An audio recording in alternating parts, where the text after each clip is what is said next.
ישמור על שערה וצוקה מהם, יציל את השבויים והחטופים בריאים ושלמים בנפשם ובגופם.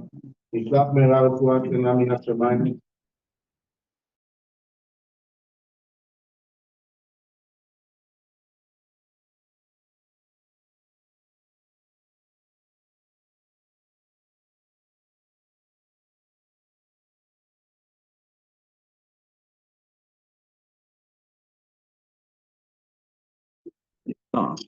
But not all.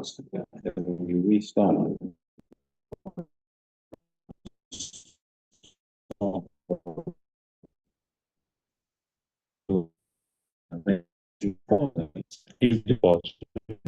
Get all the noise at the beginning. The file will just have.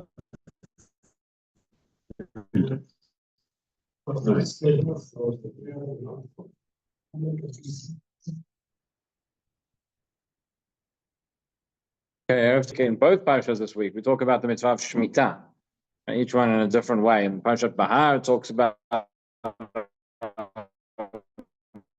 the talks about the mitzvah of shemittah, but the laws about a bit of a different in terms of what will be the consequences for not keeping. Is probably one of the maybe the mitzvah in which we have the greatest.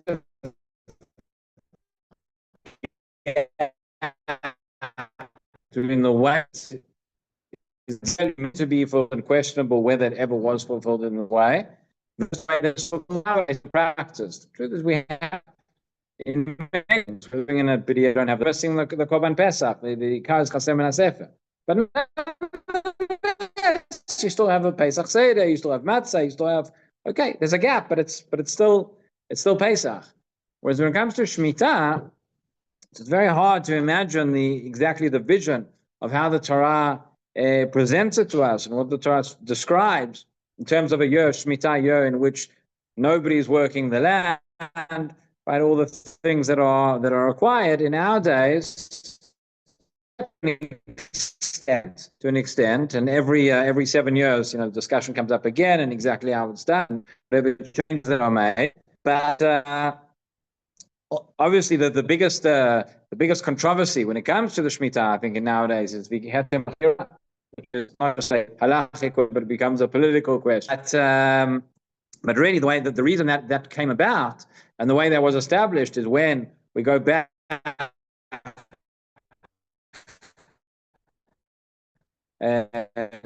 over years, so when we start back in the land of Israel, the Jewish settlement begins again.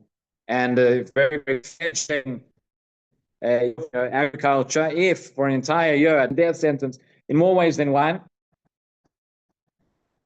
to the Yishuv, to the Yishuvim, to all the established, whereby the land is sold, similar to Mechirat Chametz, we think about, and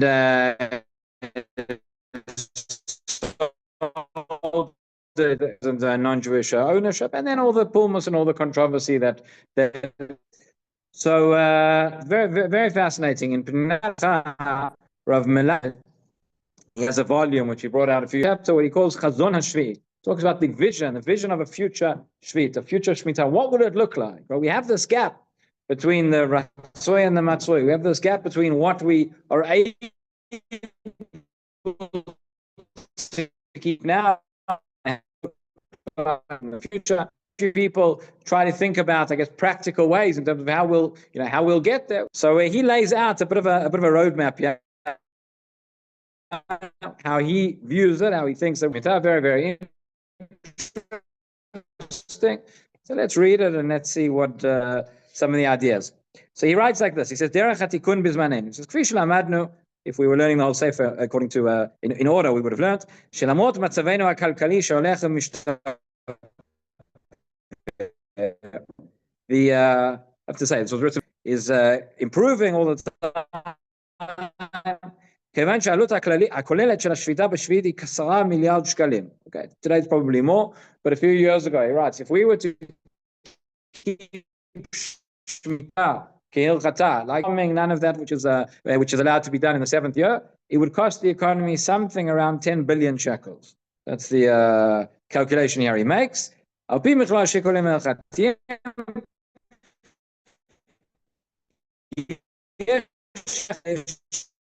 our current reality that is such a devastating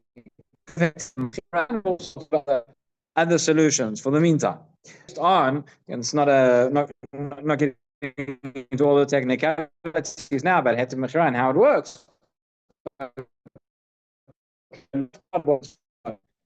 Is the fact that Shemitah nowadays, we don't have the majority of the Jewish people living in the land of Israel. Once we have the majority of the Jewish people, it's much more difficult to rely on these things. So he says,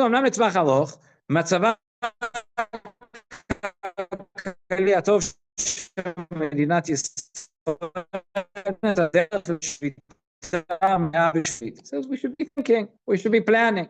And over time, as the economy grows and the okay, so it's possible that if you with proper forceful planning, to your budget, take into account the fact that we have a shmittah. He says this would need to be done gradually through cooperation of all different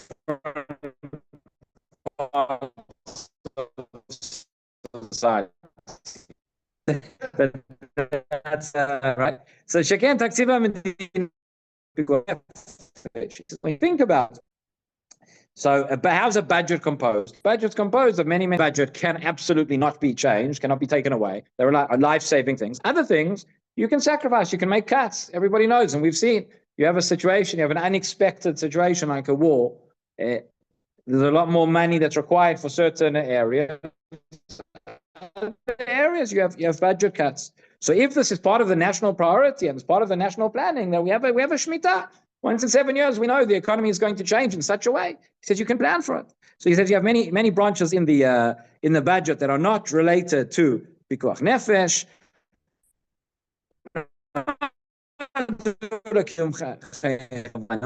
things which have culture. And how does it work? Economics, these things are added into it over the years. There's a surplus. Okay, since you made allowance for certain things in the budget when you had the money, so when you have yes, you try and keep those things going. So you can שגם בתקופות הדוחה כמעט שאין מקצצים במעשה, גם השביתה בשביעית, הדבר שחקלאי ישראל זכאים, וגם בזמנים שהדוחק אין פוגעים בה. Money, you still have the employees are still getting their salaries. You could still do the same thing for the farmers as well. So he goes into a bit more detail. It says כבר היום מדינת ישראל מעניקה פיצוי מסוים לכל חקלאי שמוכן לשבות בשביעית. So already today, if there is a farmer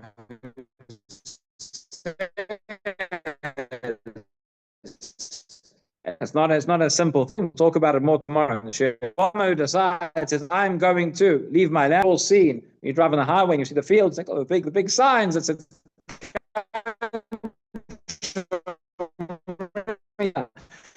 so those farmers, there is incentive from the government. There is a certain pitzui. This does not cover the entire loss that's going to be caused. שהחקלאי זוכה לשנת שבתון, הפיצוי עשוי להיות משתלם. Okay, in other words, from the perspective of the farmers, you're going to get a year off, you're going to get your sabbatical year, tarte mashma, and you're going to get your pitzui as well. So he says that could work. Okay, so here he's talking about, this is really 2 shmitot ago. הוציאה המדינה כ100 מיליון שקלים עבור ענייני שביעית, that the government already there in the state budgeted 100 million shekels for shmittah, ומתוכם רק 15 מיליון לכ-360 חקלאים שרצו לשבות. In that time, this was 14, about a bit more than 14 years ago, so you had 360 farmers, that's it, who were completely keeping. So he says, if we work at this, and you work with the farmers, and you encourage more people to do this, you'll be able to get to a stage where more will be fulfilling the mitzvah. כך נוכל להתקדם בהדרגה להשפעה מלאה של השדות בשביל the farmers, that everybody will have their year off. כאשר כל, so what are we going to eat? Right? That's what the Torah says. You're going to ask, מה נאכל?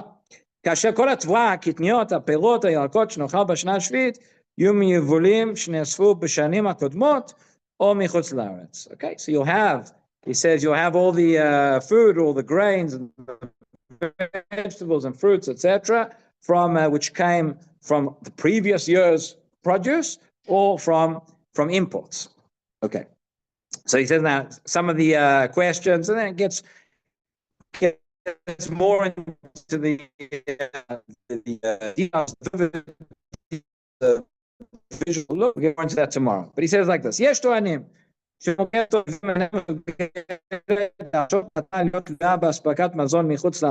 One problem on imports, we're not going to have our own food security. How are we going to do that?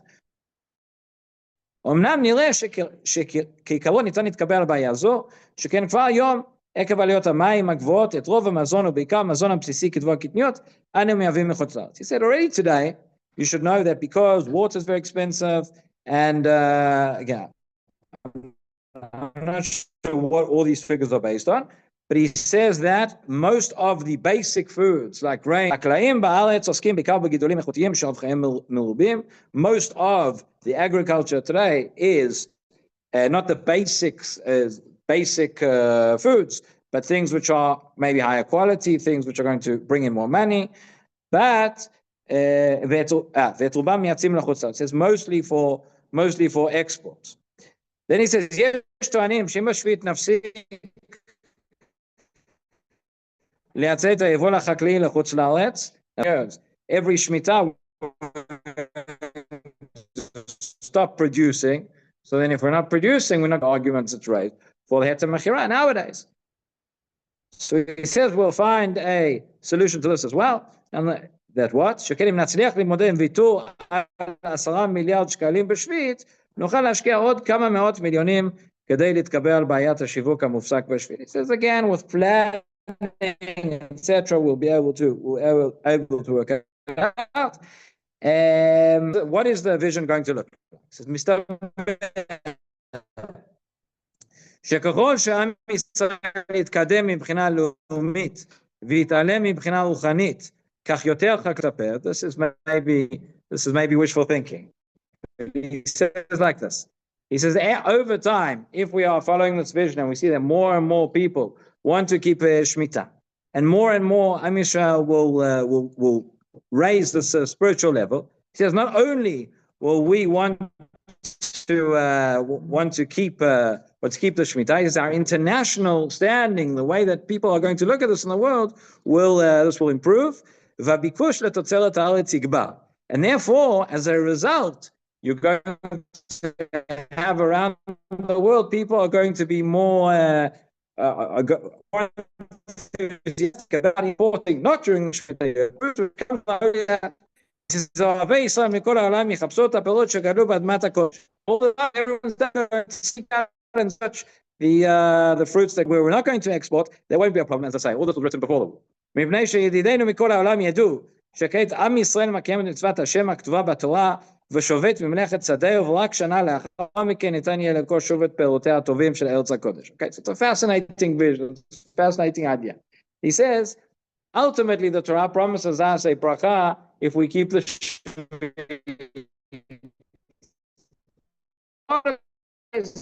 if we do what we're envision a scenario in the future where they'll respect us for that, will have to us for that, and they'll say, okay, we will have everything we'll lose on the exports. In the 7th year, we'll gain on the other years. Maybe that's what's alluded to when the Torah says you're going to ask, what are you going to eat in the 6th year? You have an extra bracha on the other years. Okay, this is again trying to sin into a modern agriculture, modern economy. We don't exactly know what it looks like, but that's I thought was anyway. Of